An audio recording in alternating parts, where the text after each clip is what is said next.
প্রিয় দর্শক শ্রোতা, ইদানিং ফেসবুক কিংবা পত্রিকা খুললেই একটি ঘটনা চাউর হচ্ছে। সেটি হলো রত্নগর্ভা মায়ের মৃত্যু। এই মর্মান্তিক মৃত্যু ঘটনা শহর বলি আর গ্রামে বলি, যারা একটু বিবেকবান মানুষ তাদের হৃদয়কে নাড়া দিয়েছে। সেই অনুভূতি থেকে আমাদের আজকের অনুষ্ঠান রত্নগর্ভা মা। প্রিয় দর্শক শ্রোতা, মর্মান্তিক মৃত্যু ঘটনা।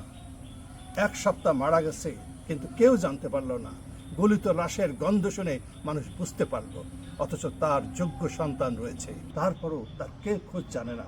এরকম মৃত্যু বরণ করতে হলো। এই ঘটনায় আমাদের আজকের অনুষ্ঠান রত্নগর্ভা মা। আজকে আমাদের সঙ্গে আছেন কবি নিজামুদ্দিন।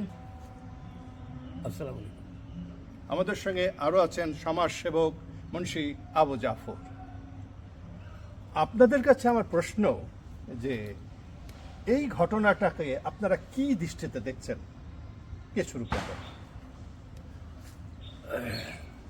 এই যে ঘটনাটা, মর্মান্তিক ঘটনাটা ঘটছে, এটার জন্যে আমি মনে করব যে সমাজ, শুধুই সমাজ দায়ী না, দায়ী না, দায়ী শুধু সমাজ দায়ী না। কারণ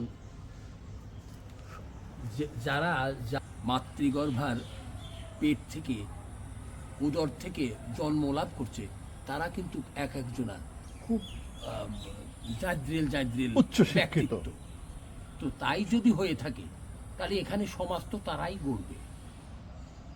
তো এখন এই মর্মান্তিক ঘটনার পিছনে আমি বলবো তাদের খুব গাফিলতি, অবহেলা, এই সমস্ত কাজ করেছে। কেন কাজ করেছে? আমার মনে হয় তারা এই মাকে লালন পালন করা, মাকে দেখাশোনা করা, আমার মনে হয় তাদের উপরে ভার হয়ে গেছে, বোঝা হয়ে গেছে। এই জন্যেই মনে হয় তারা মাকে একটু আড়ালে রাখতে চাইছে। আচ্ছা, আমরা এই পর্যায়ে মুন্সি আবু জাফরের কাছে জানতে চাই, আপনি এই ঘটনাকে, এই রত্নগর্ভা মা মৃত্যুকে, এই মৃত্যু, এটা অমানবিক মৃত্যু, হ্যাঁ, এই নৃশংস আত্মবলি, এই মৃত্যুটাকে কি হিসাবে দেখছেন? খুবই দুঃখজনক বিষয়। বাংলাদেশে প্রায় এরকম শোনা যায়। কবে এই রিসেন্টলি যে ঘটনা ঘটছে, ঈদের 7 দিন পরে জানা গেল যে একজন মহিলা মিরপুরে, তার গলিত লাশের গন্ধ শুনে তার আশপাশের ফ্ল্যাটের লোকজন এসে দেখছে এই অবস্থা। আমরা জানতে পারলাম তার একটা ছেলে হচ্ছে কানাডিয়ান নাগরিক, আর একটা ছেলে হচ্ছে সচিব, আর একটা হচ্ছে বুয়েট ইঞ্জিনিয়ারিং কলেজের হচ্ছে শিক্ষক। চিন্তা করেন, আর একটা মেয়ে আছে, সেও একজন কলেজের শিক্ষক, আবার শিক্ষিকা, আর একজন তার হাজব্যান্ড আবার একটা বিশ্ববিদ্যালয়ের শিক্ষক। চিন্তা করা যায় যে এত বড় বড় পদে তারা আছে, উচ্চশিক্ষা লাভ করছে, তার মা তাদেরকে, তার বাপ ছোটোবেলা মারা গেছে, মা তাদেরকে এত বড় করছে, এত সুশিক্ষায় শিক্ষিত করছে। আমার কথা হচ্ছে, যারা এটা ইউনিভার্সিটির শিক্ষক, তারা একটা বুয়েটের শিক্ষক, তারা কেমন করে শিক্ষক হইল, তার মাকেই তারা দেখভাল করতে পারে। এদের থেকে সমাজ কি শিখবে ছাত্ররা? না, চিন্তা করা যায়। এই যে সাংবাদিকরা যখন তারা এই শোনার পরে ওখানে ভিডিও ধারণ করছে, দেখা গেছে যে চোখ এরকম হয়ে আছে না, চোখের ভিতর দিয়ে বড় বড় পোকা হয়ে তারপরে কান দিয়ে নাকি পোকা বেরোইছে। হ্যাঁ, এটা মর্মান্তিক একটা কাহিনী নাকি? কোনো রকম শিকার, কোনো একটা মর্মান্তিক কাহিনী। এখান থেকে সুশিক্ষার কোনো কিছু নাই। এদের শিক্ষক হওয়ার অযোগ্য এরা। আবার সচিব চাকরি করে, এই সচিব সে সচিবালয় চালাবে কি করে? তার ভিতরে কোনো ন্যূনতম কোনো মানবতাই নাই।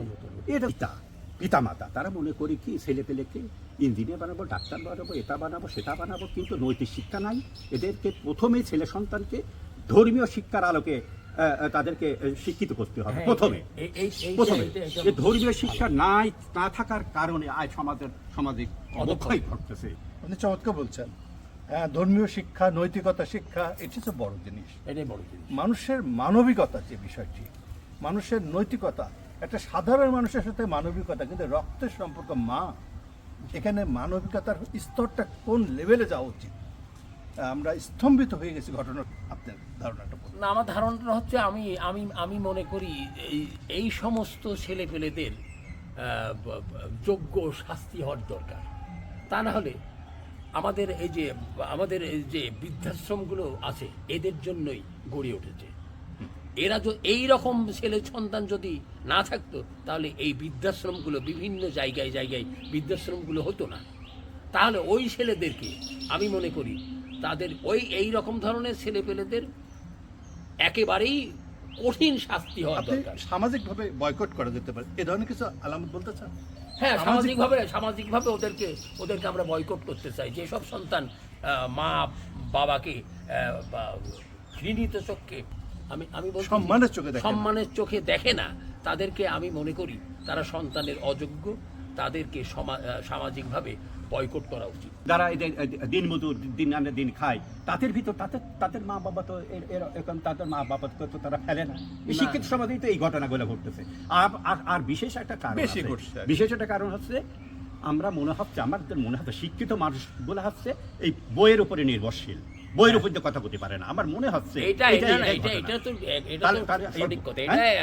বউকে তারা প্রাধান্য দেয়, ওরা এই মা বাবাকে মানে বুঝা মনে করতেছে।